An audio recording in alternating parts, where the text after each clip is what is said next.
Assalamualaikum. Okay, sekarang ni anda dah selesai dah umrah. Oh ya, sebelum saya terlupa, kalau misalnya anda merasakan nak cuba-cubalah nak bertawaf dekat tingkat 1, tingkat 2, 3, pastikan tenaga cukup lah.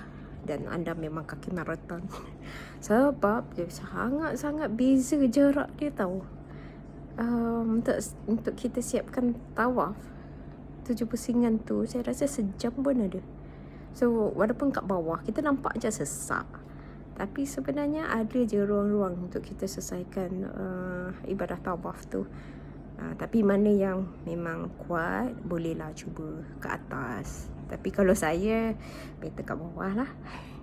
Okay, sekarang ni dah selesai umrah. Seminggu dah berada kat Mekah. So seterusnya kita prepare untuk pergi nak pergi ke untuk kita tunaikan ibadah seterusnya, iaitu berwukuf dan juga nak melontar. Okay, so pihak agensi akan cakap lah, okay, sekarang ni sediakan satu beg, jangan bawa beg besar-besar. Bawa beg satu, kalau boleh backpack yang boleh kecilkan tu the best. Sebab kawasan kat wukuf dengan melontar, kawasan dia ada dekat kemah. Macam kita PMA, kemah naik taraf. Jadi kemah tu satu kemah besar tu lebih kurang ada 200 pack lah, 200 plus pack.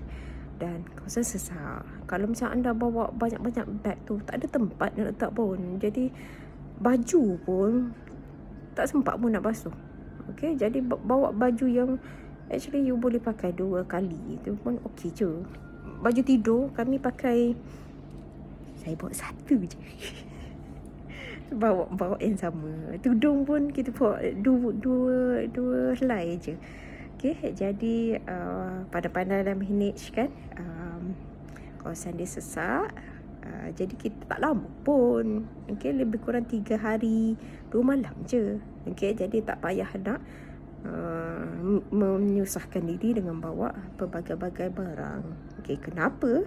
Yang ni saya akan ceritakan selepas ini. Jumpa lagi. Assalamualaikum.